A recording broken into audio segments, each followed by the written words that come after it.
Wikipedia links right-wing pages to fear, anger, and disgust, whereas left-wing pages to joy. You couldn't make this stuff up. Why are you so surprised that this is in Wikipedia when the Wikipedia is written by people who just go in there and write whatever crap they want to write? Sorry, it is crap.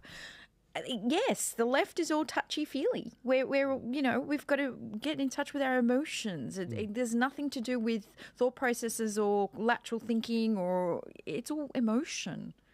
It's just astonishing because the Long March has also included, obviously, Reddit. Wikipedia wasn't that bad when I was in school.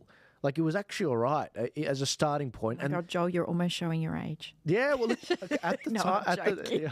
at the time, it was a good starting place. You could find some primary sources and actually go directly to the sources. It was footnoted. But it's like the Long March through the institutions has completely run roughshod through all of that. And now we're in a situation where they've taken over that asset as well. And it's like, well, what do we go to now? Books.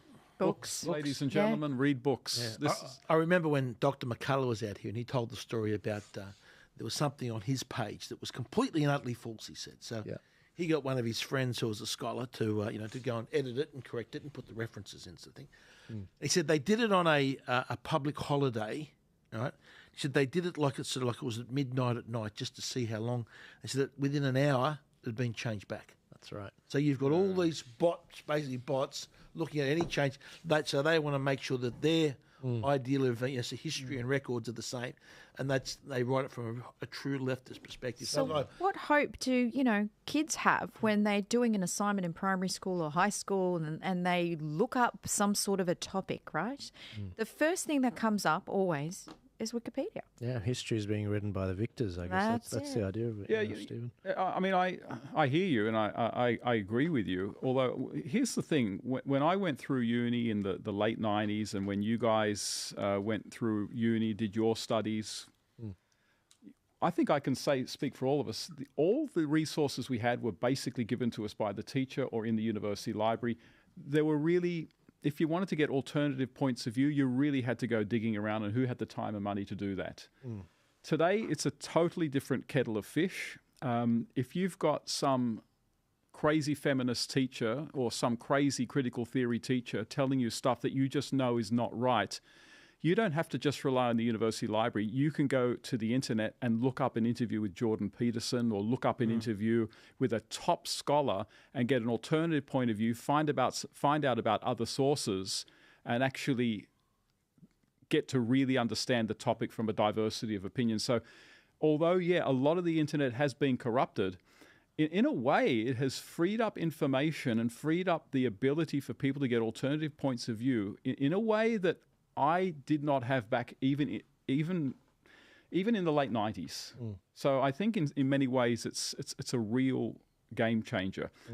And the classic example, I think it's very easy for us to forget what public debate was like before Jordan Peterson. I see Jordan Peterson as a sort of an epochal change in public debate. It was Jordan Peterson who was the first one that I ever heard offer a very articulate and convincing argument against this idea of the gender wage gap. I had always heard it. I remember them talking about it at university. I'm a career academic.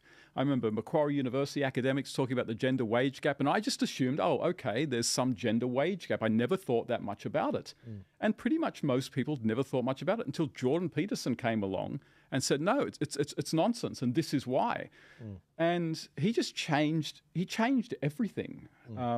And you just didn't have that back in the 90s or even to a large extent in the 2000s. And so in some ways, it's a great time actually to be a university student because you've just got access to so many other opinions. Most of them don't know who Jordan Peterson is. This is the problem with university students because unfortunately a lot of them, like I'll go back to my daughter who's doing an elective at the moment, are too busy being told that they have to do Welcome to Country every single morning.